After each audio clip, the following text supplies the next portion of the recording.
Yeah. Okay. So, story of Gideon. I'm going to be focusing on aspects of the story because it's rather long. And I'm going to be focusing on Gideon the doubter. Gideon had so much doubt. And I'm going to be talking about our doubts and how we go forward. And Gideon did some pretty amazing things, especially considering all the doubts he had. Okay, so here's my question. What do you have doubts about? I'm not asking if, I'm asking what. Do you have doubts about? How about in natural world terms? What do you have doubts about in natural world terms? This conversation might be a little bit similar to last night's conversation, mightn't it? Whether my children will make the right choices and end up happy. Okay. Yeah. How many of you have doubts about things that the world thinks is the right way to do it? Concerns or doubts? Doubts. I'm not sure that that's right. That the global warming can be eradicated and that we can be okay. Right. Okay. Okay. So extinctions with animals. Those yeah. sort of Okay. issues. Now, just to poke at it, you don't necessarily have to announce this, but some people may have doubts that global warming exists. Some people are saying, can global warming be fixed? Some people have doubts that it exists. Some people have doubts that vaccines work. Some people have doubts that we're going to be able to eradicate disease because there are people who have doubts that vaccines exist. Do you see what I'm saying? We have all kinds of doubts. And I bet if we were to poke for all of us, we would find that we have a lot of doubts. If you look on roads, there are a lot of people who clearly have doubts that driving the speed limit is necessary. Right? Or indicating, or a whole bunch of things. We have a lot of doubts about the way we do things. Some people have doubts that it's necessary to wait for the other person to finish speaking before they start speaking. They don't believe that that's necessary. I'm just saying, is that really a doubt? Or some of that's just a flat-out selfish behavior. Yeah, because a doubt seems like something different. Yeah, okay. Questions. How about in spiritual world terms? Do you have doubts about spiritual things? Are there things in the writings that you say, huh? For sure. Yes. Definitely. Yeah, For sure. okay. I'm sorry. How about doubts in your own life, your own spiritual life? Yep. Loads of those, right? We have lots and lots of doubts. Do you have doubts about the Lord? That He's actually going to follow through on what He said He was going to follow through if you do it His way? Not Doubts? intellectually, but Yeah. in my heart. Okay. I got the biggest blank from that, and I'm going to push back and say that's the thing that we all have doubts about. What? About the Lord. Because if you didn't doubt that the Lord is going to follow through on what He said, you would never do a single selfish thing. Right? Because the Lord has said, do it this way, you will have happiness. Not one of us, if we really, really believe that, would do anything else. Well, why would you? I don't think that's necessarily true. I think sometimes we just forget. Sometimes we don't. Yeah, well, right. Yeah. Okay, fair enough. I'm overstating it slightly, but I think you know what I mean. Yeah, fair point. Okay, so we have doubts, and I think, and one of the things I think that's partly fine is we sometimes circle between them. Today I feel pretty confident that if I follow what the Lord says, it's going to work. Tomorrow, I'm really not so sure. And, we go back and forth between them, and that's part of our journey is that we're doubting, okay, and then we doubt again, and each time, hopefully it's one of these. Yeah, Carrie. I'm not sure if it's doubting, but I'm thinking about clarity. Yeah. I don't know how it quite fits in, but I have some doubts because about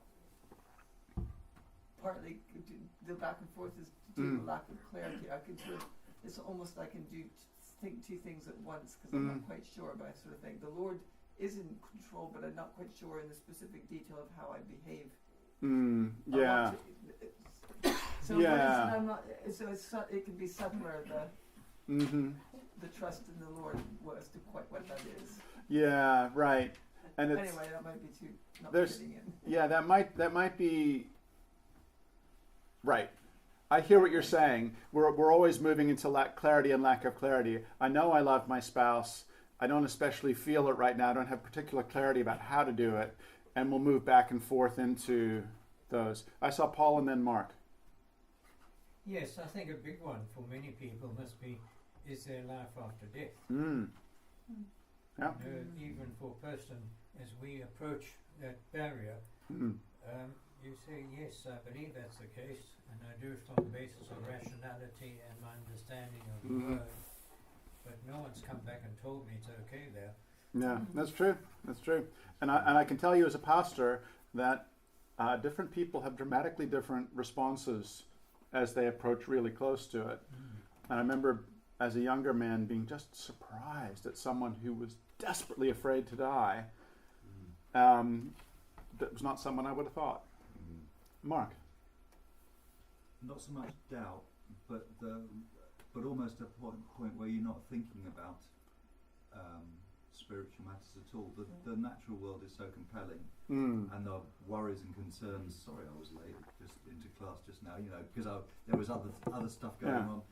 Our lives are busy, and actually the things that the natural world brings us can be so attractive that we stop thinking for times. Almost drop out of the conscious living in the in a spiritual world. It's just. This is rather nice. Oh, the sun's shining. And I think it's a different sort of doubt. It's almost like a doubt by absenting yourself from the spiritual world and that side of and the higher part of you. Yeah, right.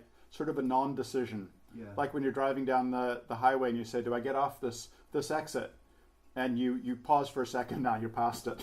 And I think all of us in this world at the moment are in that place because there's plenty to distract us, amuse us, tempt us in just what's around us and who's around us right now. Yeah, no, you're right. That's a very useful kind of, I think, it fits under the category of doubting. Now, today we're going to be talking about the story of Gideon, and he was the supreme doubter and self-questioner. And his doubts are a lot more linear. So we've been branching out into more subtle versions of the way doubt would show up, and I think that's appropriate. But wow, is Gideon questioning? And I'm going to read through most of the first chapter, and I want you to think about what do Gideon's doubts center around. Okay, so it's all about doubts and signs. And one of the questions is, well, it'd be nice if we got signs. Gideon wanted signs. Like, I have doubts. Can you give me a sign? Wouldn't it be nice if we got signs? Makes me think of the clarity I was saying. Yeah. I want some clarity. Okay.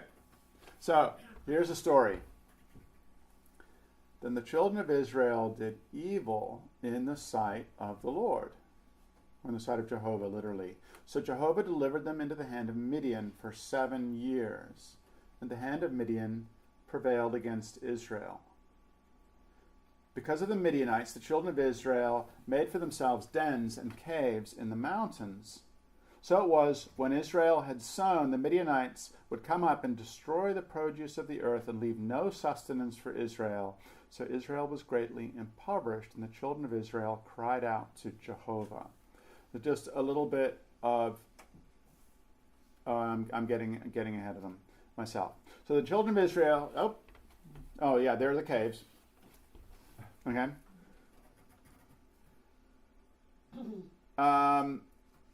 This is the first recorded incident of camels used in warfare in history. Okay.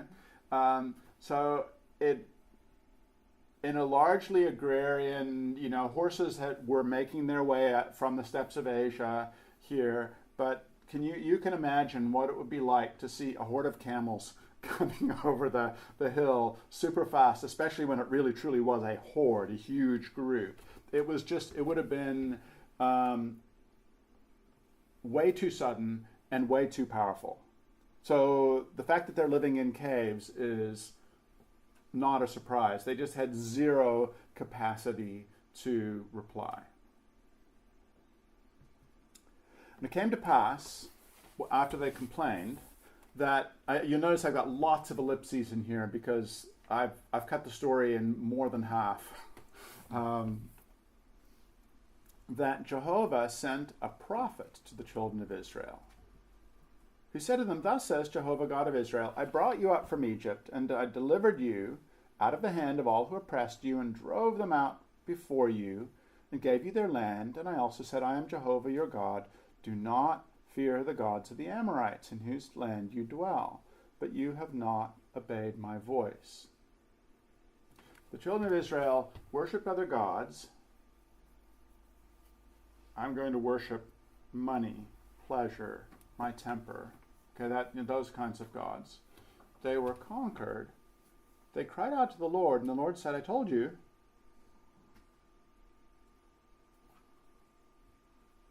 Sounds a little harsh, doesn't it? Mm-hmm. Hold that thought. But the children of Israel were actually worshiping gods, like doing awful things, right? Yeah.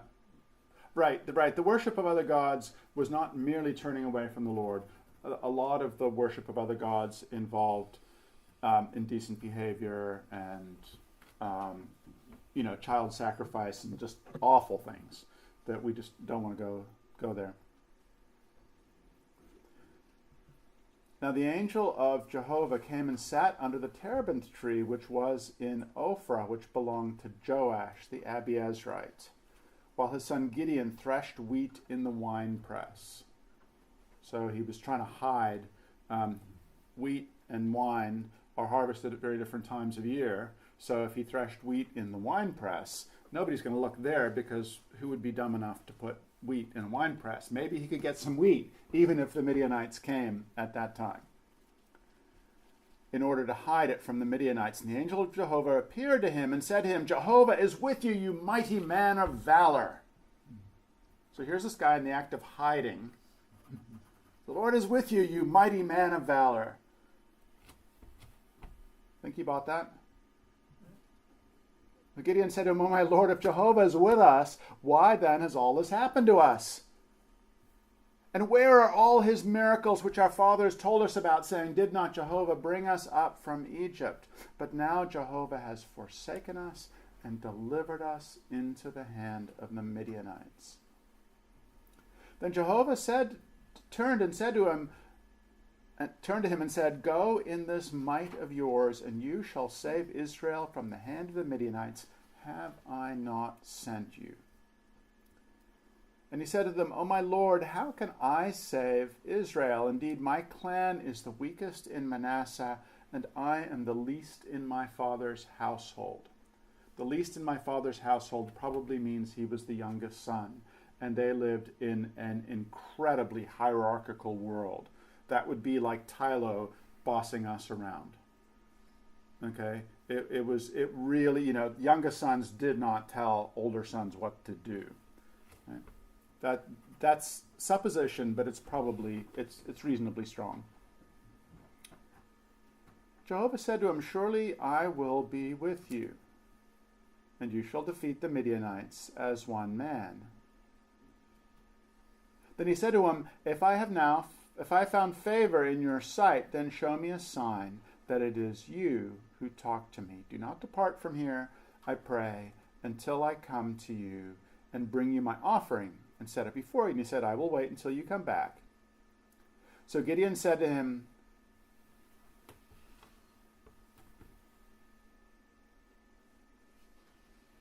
Oh my Lord, if Jehovah is with us, then why has this happened? Oh, yeah. Sorry, I'm missing. Okay, so there's a doubt, and he's asking for a sign. Okay, I'm starting to actually notice he's okay. So Gideon went and prepared the young goat, and the unleavened bread, and he brought it to them, and under the terebinth tree, and presented them. And the angel of God said to him, take the meat and the unleavened bread, and lay them on this rock, and pour out the broth. And he did so. Then the angel of Jehovah put out the end of the staff that was in his hand, and touched the meat and the unleavened bread, and fire rose out of the rock, and consumed the meat and the unleavened bread, and the angel of Jehovah departed out of his sight. And the story goes on to talk about Gideon saying, oh wait, that really was an angel of God. I'm dead. and being told, no, don't worry, go ahead. It's all going to be good. It came to pass that night that Jehovah said to him, take your father's young bull, the second bull of 7 years old, and tear down the altar of Baal that your father has, and cut down the wooden image that is beside it, and build an altar to Jehovah your God on top of the rock in proper arrangement. And take the second bull and offer a burnt sacrifice with the wood of the image which you shall cut down. So Gideon took 10 men from among his servants and did as Jehovah had said to him. But because he feared his father's household and the men of the city too much to do it by day, he did it by night. Okay? So, do evil, call out to the Lord. The prophet says, I told you. Oh, by the way, maybe we should actually take down these altars. We cried out to the Lord, but we were still actually worshiping the altar of Baal. Okay, so, judge, please let me off. I promise, but you're still doing it. You're not going to get very much mercy from the judge, are you? Okay, so they hadn't changed their behavior yet. Now it came, no. Okay, so there's a brave deed. I'm focusing on doubts, signs, and brave deeds. That was pretty impressive. Okay. And when the men of the city rose early in the morning, there was the altar of Baal torn down, and the wooden image that was beside it cut down, and the second bull was being offered on the altar which had been built. And so second bull probably means second best bull. Okay? Like this would be a breeding bull. This was not a 1-year-old that was untested. This was a really big one. Okay? It was a big sacrifice. So they said to one another, who has done this thing? And when they inquired and asked, they said, Gideon, the son of Joash, has done this thing. Then the men of the city said to Joash, bring out your son, that he may die, because he has torn down the altar of Baal, and because he has cut down the wooden image that was beside it. Okay, so not only are the people worshiping Baal, but they're willing to kill someone who's trying to go the other direction. So they're pretty deep into it. But Joash said to all who stood against him, would you plead for Baal? Would you save him? Let anyone who would plead for him be put to death by morning. If he is a god, let him plead for himself. He's a god. Let him take care of it. He's got power. Because his altar has been torn down. Therefore, on that day, they called him, Gideon, Jerubbaal, saying, let Baal plead against him, because he has torn down his altar. Jerubbaal means let Baal plead. So his dad said, let Baal plead, and Gideon got named. Okay, this is the let Baal plead guy. Okay? So his dad did a pretty good thing there, right? There's a tipping point in the whole conversation. These people are like, they're holding on to their old ways, their selfish behaviors, and someone was willing to say, hey, there's a different way. Let's look up. Okay, I'm not going to read this, but the Midianites and the Amalekites and the people of the east gathered. He sent messengers all throughout Israel, and a lot of people gathered. And that was an exceptionally brave deed, because the Midianites were 135,000 of them. That was, in point of fact, probably more people than there were in the land of Israel at that time. I don't think Israel could have contained that many people, but it's representing a massive attack. So you have all had the experience, as I had, of having hellish emotions come in, not just a nudge around the side, but coming in like an avalanche. Huge doubt, huge anger, huge fear, huge greed, huge lust. The Midianites have that kind of sweeping in force. And Gideon blew the trumpet and gathered the people together. And then one final thing. Gideon's a doubter, right? Okay? So, Gideon said to God, if you will save Israel by my hand, as you have said, look, I shall put a fleece of wool on the threshing floor. If there be dew on the fleece only, and it is dry on the ground, then I shall know that you will save Israel by my hand, as you have said. And it was so. When he arose early, there you go. When he arose early the next morning and squeezed the fleece together, that he wrung the dew out of the fleece, a bowl full of water. Now, you guys have all experienced dew, right? And you've walked out into your lawn, lots of dew on the ground. But the dew in your garden, not so much, right? It absorbs pretty quickly into the dirt. So Gideon set the easy challenge, because if you put dew on a fleece, it's going to sit there for a long time. Dirt, maybe not so much. And then Gideon said to God, do not be angry with me, but let me speak just once more. Let me test, I pray, just once more with the fleece. Let it now be dry only on the fleece, but on all the ground let there be dew. So God did it that night. It was dry on the fleece only, but there was dew on all the ground. So that's the unlikely part, right? The fleece holds the moisture. So, wow, that was a good sign, okay? So you have doubt and a sign, and doubt and a sign. Gideon just needs lots of signs. And at 11:30, Grant's going to take you through some more signs Gideon needed. Long story. I think you guys know the story, so I'm not going to go through this. Lots and lots of summaries. Okay. So what comes up for you in this story? What was Gideon doubting? That the Lord was telling the truth. Okay. He was doubting the Lord, wasn't he? Uh-huh. It's just even the existence of. Yeah.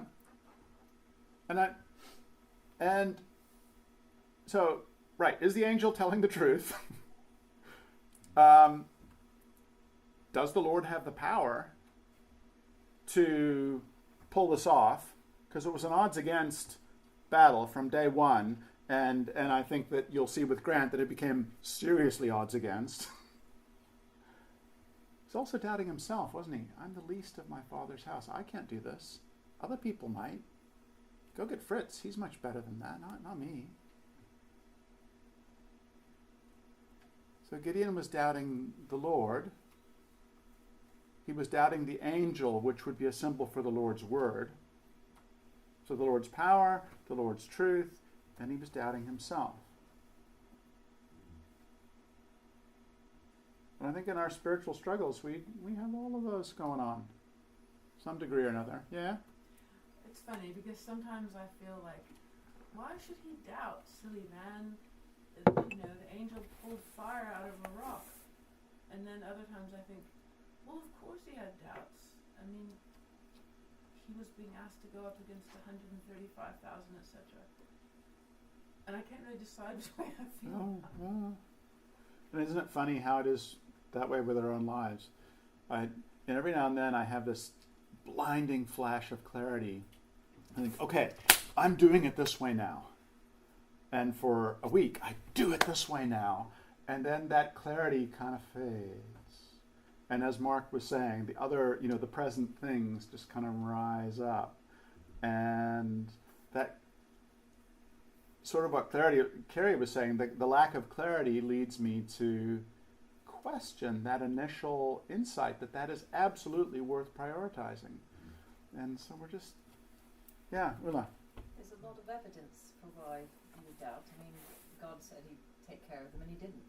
So he sort of explains the evidence, and I can't be a strong person because I'm a very lowly person, and there's no way. So that's how my doubt often is there's a lot of reasons why I don't believe. A lot of reasons. Okay, good. I'm really glad you said that one. Thank you.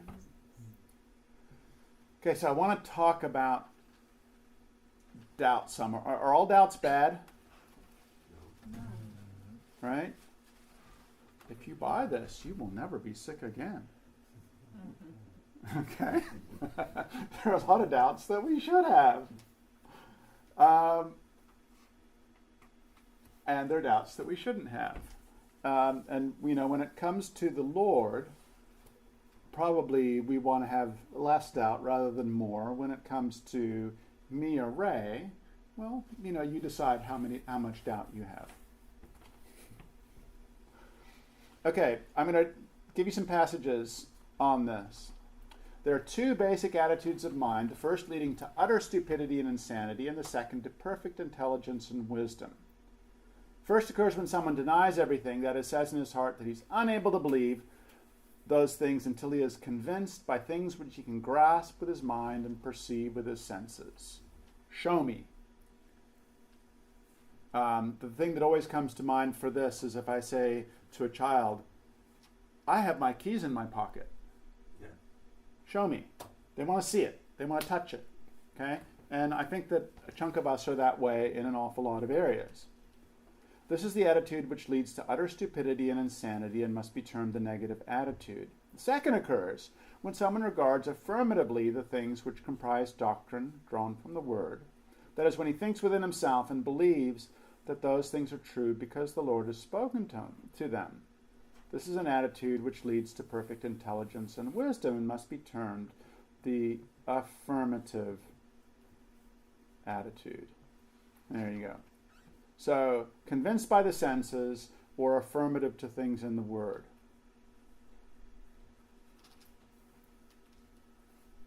And the thing that I want to just pay attention to here is that this is about an attitude. It's not about the cognitive. I haven't sorted this out yet. Okay? And this is just going to come up again and again and again. The real issue with doubt is not that you have doubts. We all have doubts. But are we doubting because we're looking to stay put? Or are we doubting because we haven't yet seen the truth? And we're not sure. Okay? When I say you will never be sick again, probably not really listening to me, right? Take this pill. You're actually, it would take a lot of proof for you to consider that. But when the Lord says, you will never suffer again, well, do we want to have a different attitude towards that? Because that's a different place to be. Okay?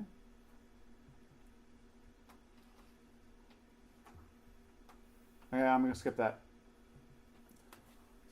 Yeah, okay. So, same passage. The more those who think from the negative attitude consult rational ideas, the more they consult factual knowledge, the more they consult philosophical concepts, the more they pitch themselves headlong into darkness till at length they deny everything. The reasons for this is that nobody is able, from things that are lower, to grasp with his mind those that are higher. That is, from those that are lower to grasp those that are spiritual and heavenly, still less those that are divine, since these go far beyond his entire understanding. And what is more, when this is the case, everything is regarded from a basically negative attitude. So again, we're going back to attitude. Okay? Do you notice that list of things? When you consult factual knowledge, philosophical concepts, wrong to do those things? Of course not. It's when you say, that's top of the heap. Until you prove it to me using facts that I can see with my senses. If I don't take the keys out of my pocket, then the keys don't exist. And I think we all know that that doesn't work. The 3-year-old question doesn't work, but we do the same thing at deeper levels.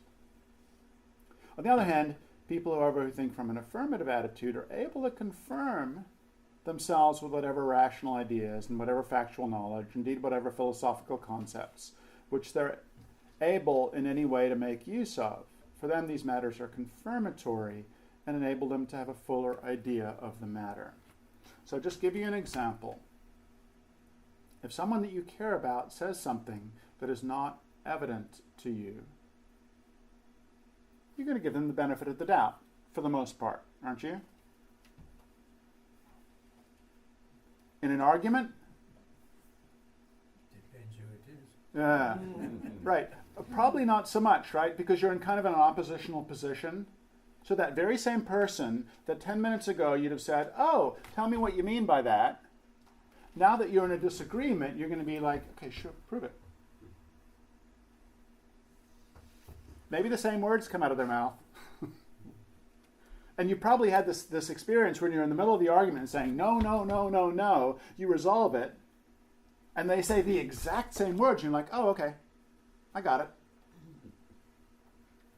It's how are we using the data? How are we using those words? Is there an affirmative, okay, I'm looking to see the truth here, or is there a denying attitude that is looking to say, you didn't prove it?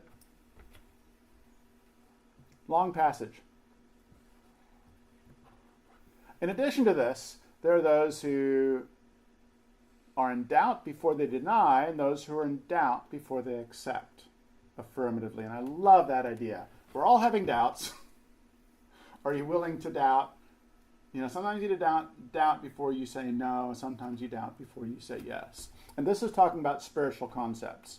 Not, I doubt, should I marry this person? Yes or no. But I doubt, am I willing to accept that there is a God or not? Okay. Those in doubt before denying are people disposed towards an evil life and carried away, etc. I'm not going to go too much further, but that's the main point of this. It's about attitudes. Okay?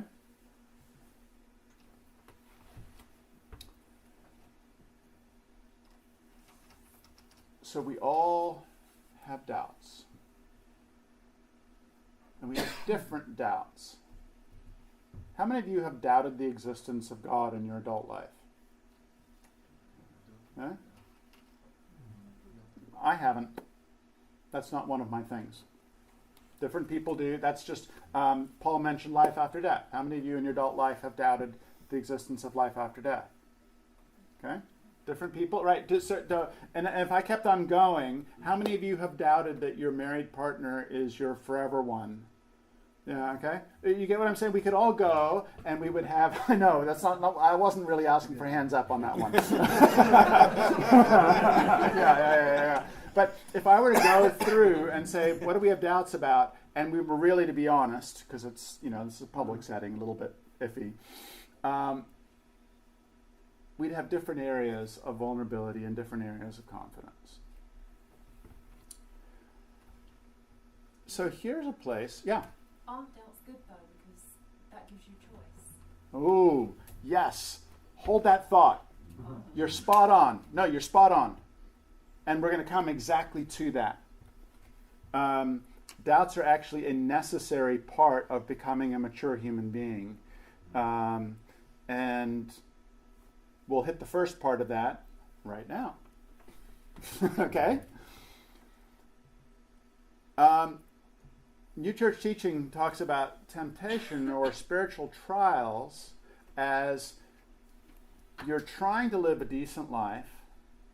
The forces of hell come in and try to make that choice seem like a bad idea. Okay? Anyone who's undergoing temptation, that conflict, those battles that Grant was talking about, right? In the Old Testament that we got to talk about, anyone who's undergoing temptation experiences doubt as regards the end in view.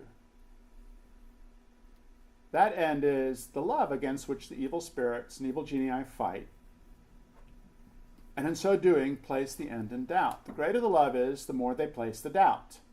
Unless the end in view, which a person loves, is placed in doubt, even to despair, there would be no temptation. Okay?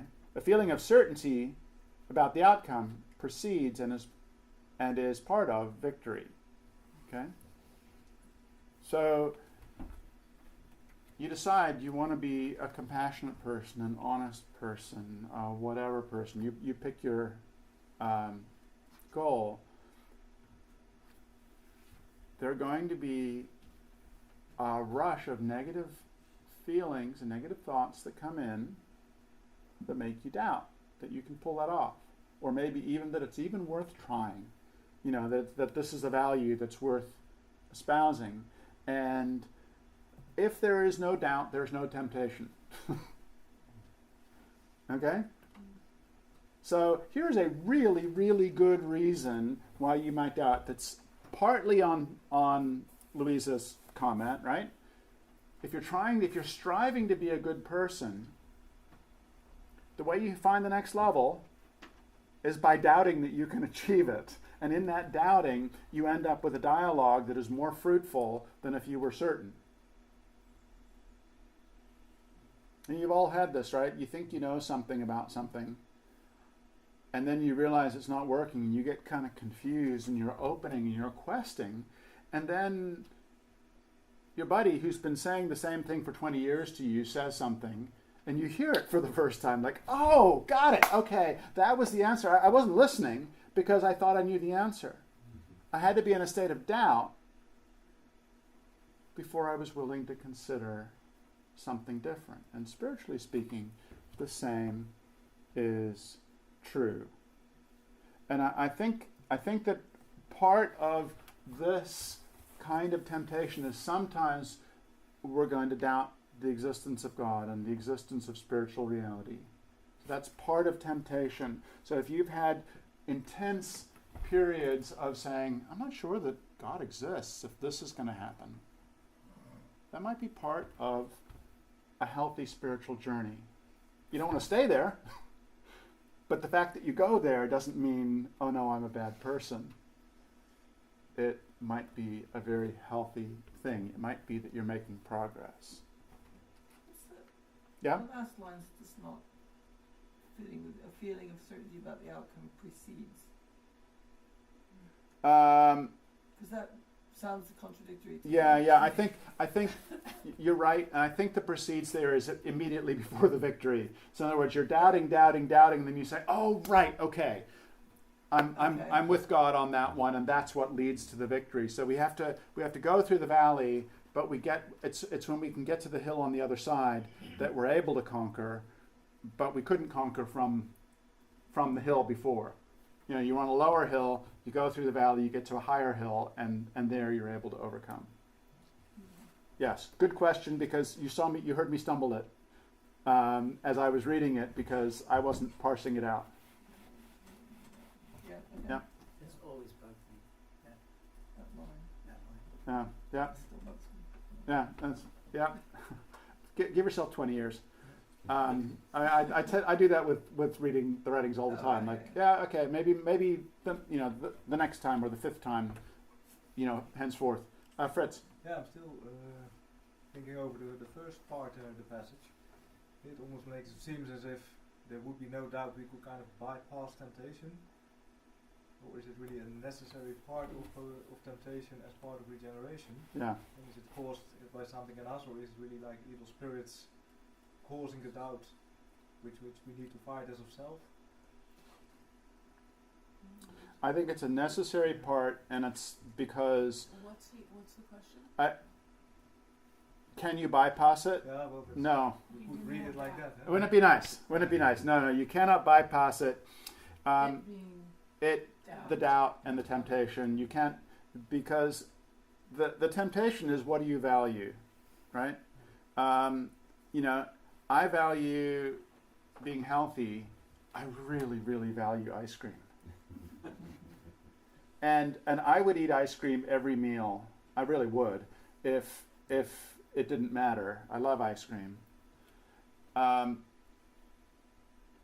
it's because there are conflicting desires that I have a struggle. Which one am I going to go with? And it's the same with, I desire honesty, and I like not getting in trouble. And I like, and it's the fact that both of those exist, so one of them has to win.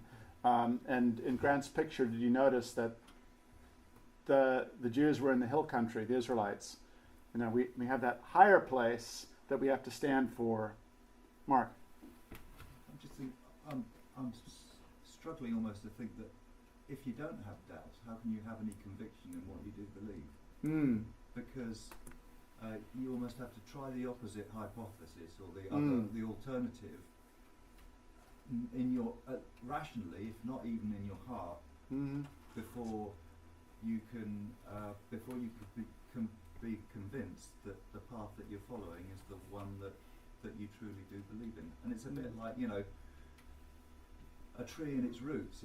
If it never gets blown on by winds, that root system's quite weak. You know, if the big tree in front falls over, the trees behind tend to go over like matchsticks because they have never been tried by those winds which strengthen the roots. And I just maybe that's not a great analogy, but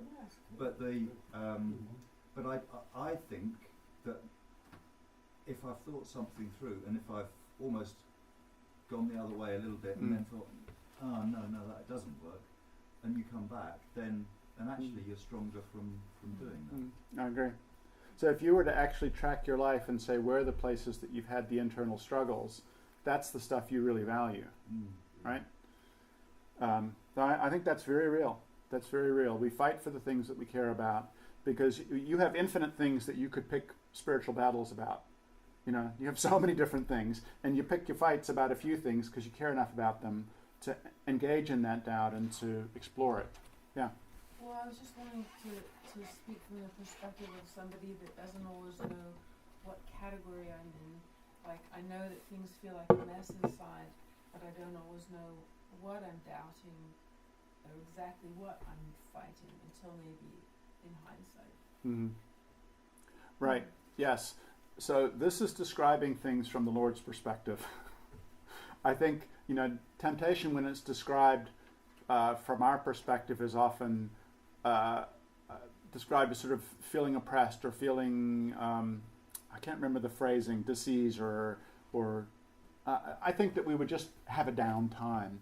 And there's this really intense thing going on that the Lord is managing at a level of detail that we don't necessarily know. We would just know that I'm questioning things a little bit more. I'm not as happy. I'm more easily grumpy. So yes, it's a lot less clear to us. Yeah, Patrick. I think embedded in doubt is a lot of uncertainty. You imagine in your mind, well, what's going to happen as a result of this? How does it affect me? How is it going to affect other people? You're not sure what the outcomes are going to be. And then it lodges in your imagination and you start working through the possibilities of what might happen and what the result would be, and it conflates itself into something that's really big. Yeah, you're right. You're right. Yeah. The thought that came to mind is the stupid arguments that people have in relationships where this is the end of the relationship. If we disagree on this, and then 10 minutes later it's like, really? But you can build it up into this monstrosity. Well, I have built it up into this monstrosity. Let me just say it that way. I think I'll go and hide in a cave at that point. Well, yeah. Quite apt. Very good. Very good. Or it ends up in the too difficult to deal with. That's right. Yeah. That's right. That's right. There's something good on television. I think that there's a football game on. Yeah. Yeah. That's the cave or whatever. Oh no, I agree. I agree. I think men are good at caves. Who's the Midianite in this analogy? Yeah. Okay. So here, you know, Anne was saying it doesn't feel like this, but here is sort of what's really going on in temptations. The natural self loathes those things. And this is meant by the children of Israel so often complaining of the manna and lusting after the food of Egypt. So part of the doubt thing is there's part of us that's saying, yuck, about the spiritual stuff. And if there wasn't that yuck, it would be just easy to just say, oh, look at that. We got food from heaven for free today. Isn't that amazing? But there's this part of us that says, I want fish. I want quail. I haven't had leeks for a while. What's wrong? And we complain, and it's that conflict. So, but that word loathes is the reason I put that one in, just to realize, if you've had this, oh, this church stuff is so stupid kind of thoughts, well, maybe there's something to that as part of the spiritual journey. Kinds of temptation. This is important. Spiritual temptation, and that's when you're trying to do something as a good person, you're trying to be more honest, you're trying to be more compassionate, you're trying to be less greedy, and there's an attack. And for the most part, these are deeper than our consciousness. We don't consciously say, oh, I'm in the middle of a temptation. That's harder to register. We often experience it as a dull pain. That was the phrase that I was looking for when I was searching for words. And that's the word that the Lord uses. It comes up as a dull pain, an ache. I think we would say depressed. Just feel kind of down. Natural temptation is when outward things are going wrong. Okay? So you crash your car, you really don't have the money, and then you have a huge run-in with a child, and then when you have this confluence of natural events going wrong, it causes something very similar. Remember, temptation's related to doubts. When you have all of those lots of things happening, it can lead you to doubt that things are going to be okay. And the Lord says that He allows those natural hardships partly because a lot of people aren't paying a lot of spiritual attention. So He gives us natural things to kind of toughen us up a little bit to make some of those choices. But often it'll trigger a spiritual temptation. So I experience a natural hardship, and the Lord will use that to say, oh, well, is there a God if all of this is happening? And now we're in a spiritual journey. So it felt like a natural hardship, but it actually turned into a productive spiritual journey. It could, yes. And I think this is the place we're actually more likely to have conscious doubts. How could there be a God if all of those people are dying in Gaza? How could there be a God if this and this and this and this could all happen in my life at once? Okay? We're likely to more be conscious of what's happening at this level. I saw a hand. Was that a Mark? No, I was just...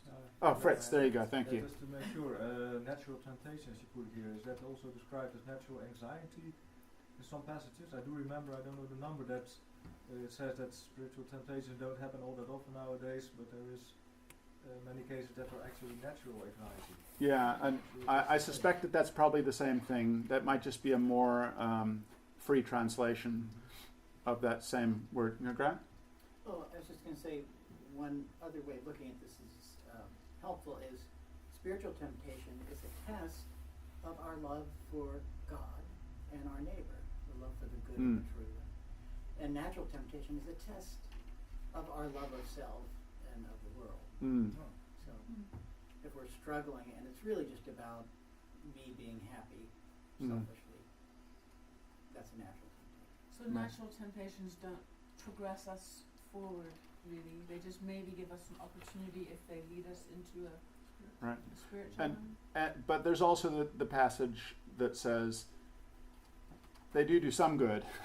if you're someone who's not paying a lot of attention spiritually, the Lord uses them to give us some benefit. So they soften us up a bit. Yeah, but if you're someone who's already trying to live a spiritual life, I think these ones are more readily going to trigger thoughts about, the deeper kind.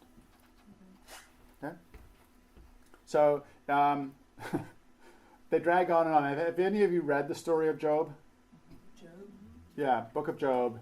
Everything in the world that could possibly happen goes wrong to him. I mean, literally everything. He loses every single thing in his entire life, and he doesn't curse God. That's the story of it.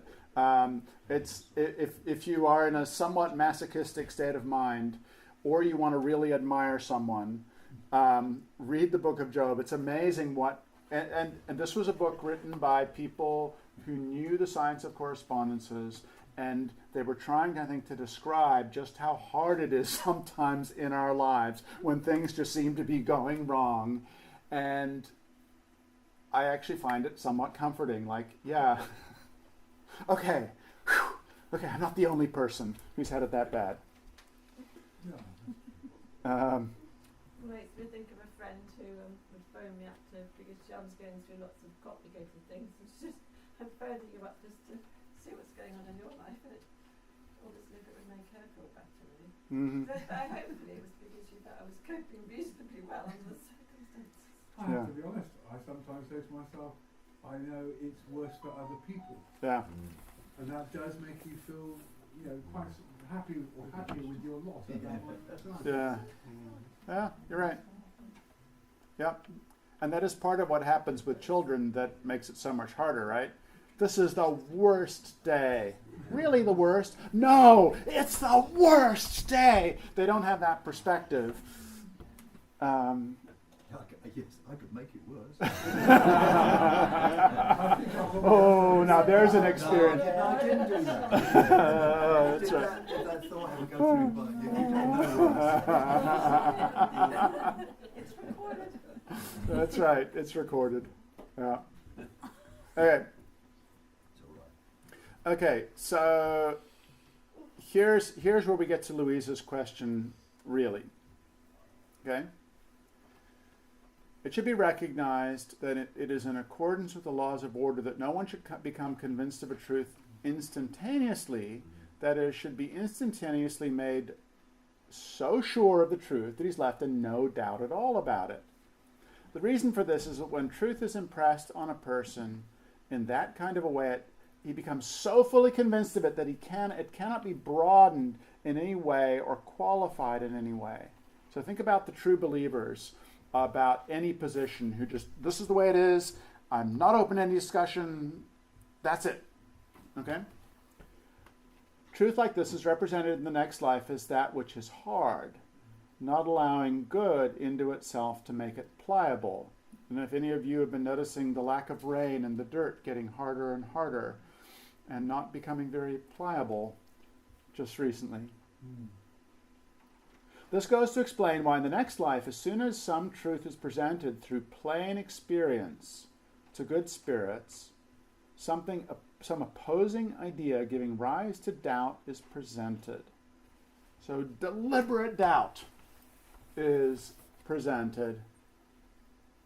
In this way, they are led to think and to ponder over whether it is indeed a truth, to gather reasons in support of it, and so to introduce that truth into their minds by the use of reason.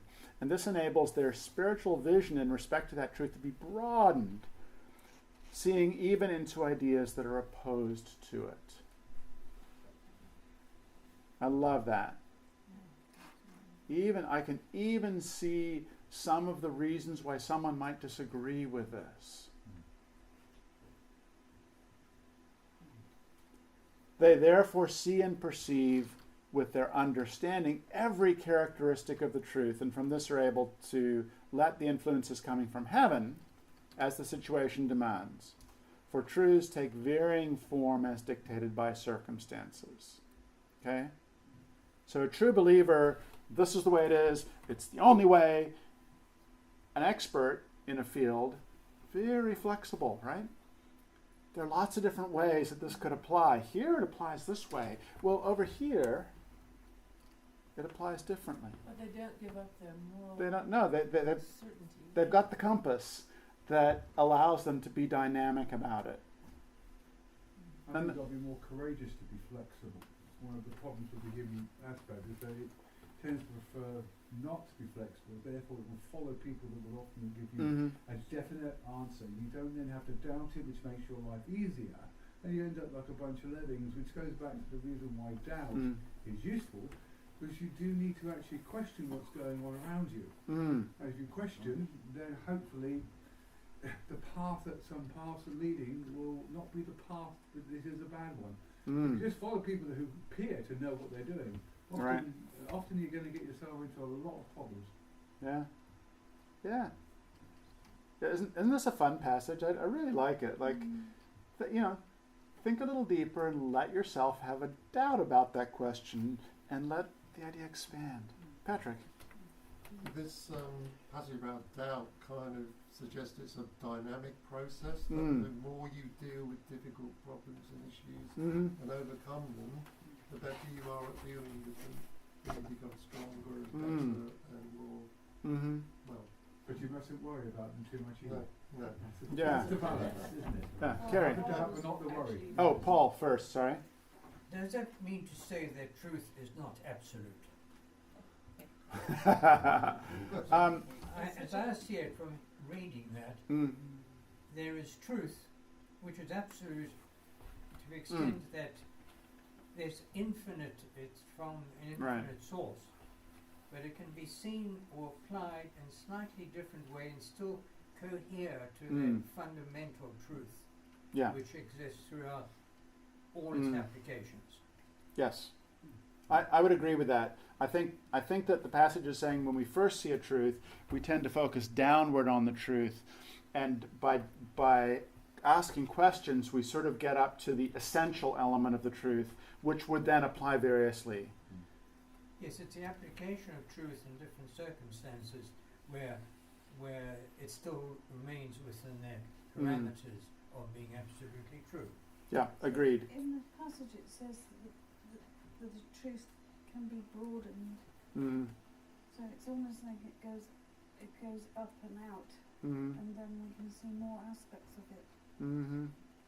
Yeah. And I'm beginning to think that this doubt, the word doubt is interesting because it has a negative thing about it, whereas maybe doubt is just on the same trajectory as curiosity. And that I like that word. Become curious about somebody else's opinion. That allows us to think about the truth. You know, Carl's truth is very different to mine sometimes. Or anybody's, you know. Yeah. Because we all have these different experiences, and then so this passage is sort of encouraging you to.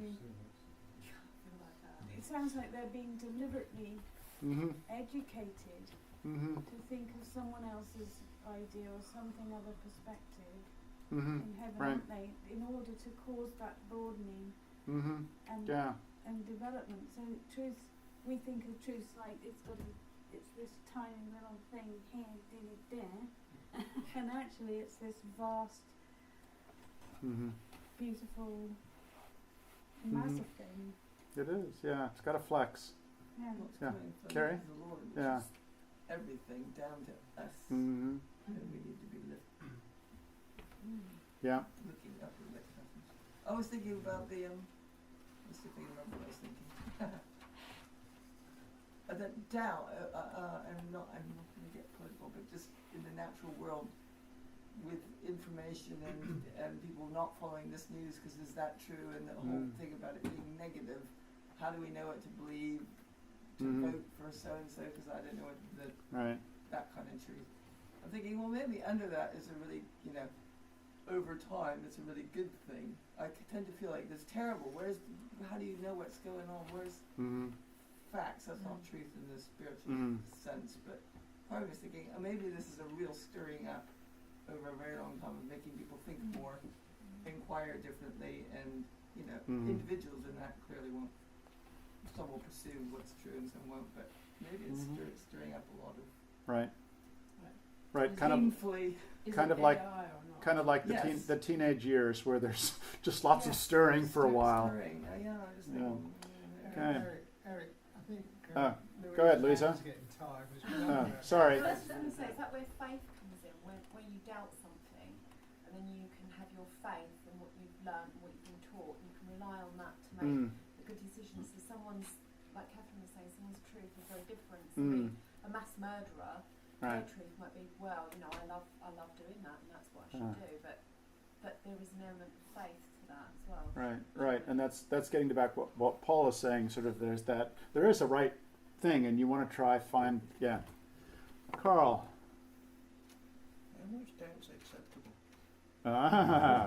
What? Yeah, how much doubt's acceptable? Okay, it's time to be done, and so I'm just going to throw this You know the parable of the 5 wise virgins and the foolish virgins, the ones who had extra oil for the lamp and the ones who didn't.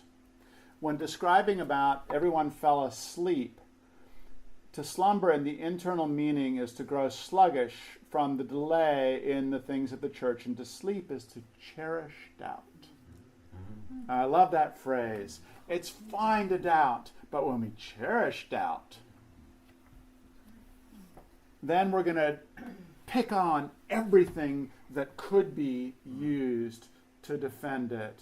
So it really goes back to attitude. We're all going to have doubts, but if we're having doubt and then looking to affirm, we're going to be okay. Gideon needed at least 4 major tests before he went into battle. Probably more if you want to pick apart the story more. But he did it. So he must have had something in him that was willing to move forward. He wasn't using it as an excuse to stay stuck. I was going to spend some time about signs and miracles and all kinds of other things, but we're done. So it's tea time. Come back at 11:30 and Grant will take you through the rest of the story and how the Midianites, or the Gideonites, were able to win a miraculous victory. Okay? Thanks, everyone.